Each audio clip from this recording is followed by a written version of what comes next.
Good morning. Hello, everyone. Welcome back to the channel. Today, we're diving into the most important news stories of the day from the United States and around the world. So grab a coffee, sit back, and let's get started with today's top headlines.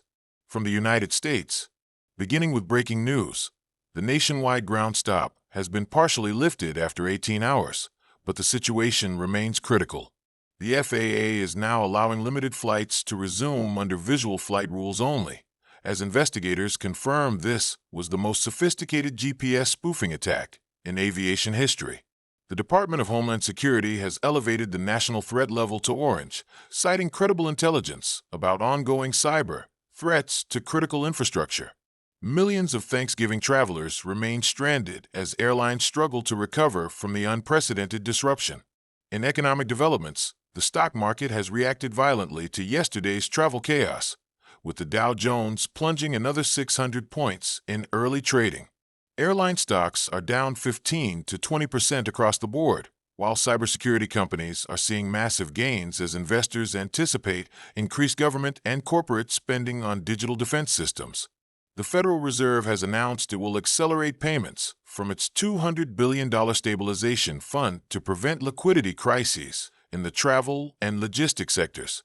Turning to political news, Congress has launched an emergency investigation into the GPS spoofing attack, with multiple committees demanding answers from intelligence agencies about how such a sophisticated operation could occur without warning. The House Homeland Security Committee will hold its first hearing tomorrow, with FAA and DHS officials scheduled to testify. Lawmakers from both parties are already calling for massive increases in cybersecurity funding. In technology, Apple's crisis has taken another dramatic turn as the Consumer Product Safety Commission has officially recommended a full recall of all Vision Pro headsets. The Commission's report cites unacceptable neurological risks and confirms that 12% of users experienced adverse health effects. Apple shares have fallen another 8% in pre-market trading, bringing their total loss to over 30% since the crisis began last week. And in positive health news, the CDC has announced that the new adenovirus strain appears to be peaking, with infection rates declining in 35 states. Children's hospitals are reporting decreasing admission rates, though officials caution that the virus remains widespread and parents should continue vigilance, especially with Thanksgiving gatherings potentially serving as superspreader events. Now, let's turn our attention to the top stories from around the globe. Our lead international story comes from Brussels, where NATO has invoked Article 5 for the first time in its history in response to a cyber attack.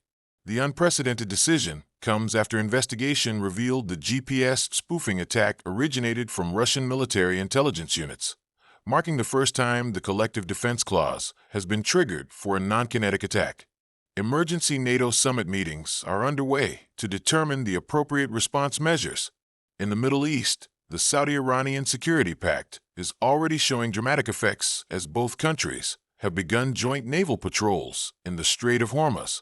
The surprise military cooperation represents an earthquake in regional politics and significantly enhances China's influence in the region at the expense of American power. Oil prices have surged 8% on concerns about potential disruptions to shipping routes.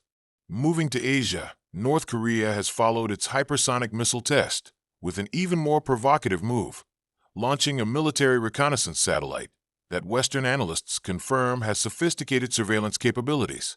The successful deployment caught intelligence agencies by surprise and represents a significant advancement in Pyongyang's military technology, potentially providing them with real-time monitoring of U.S. and South Korean military bases.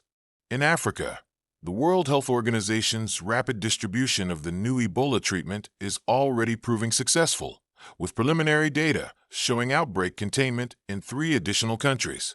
The successful deployment represents a monumental achievement in global public health cooperation and demonstrates that deadly diseases can be controlled much more effectively with proper preparation and international coordination. And finally, in environmental news, Brazil's emergency deforestation measures are showing early signs of success, with satellite data indicating a 40% reduction in Amazon clearing compared to the same period last year. However, scientists caution that the rainforest remains critically endangered and that sustained effort over decades will be needed to truly reverse the damage and prevent irreversible climate tipping points. That's all for today's news, folks.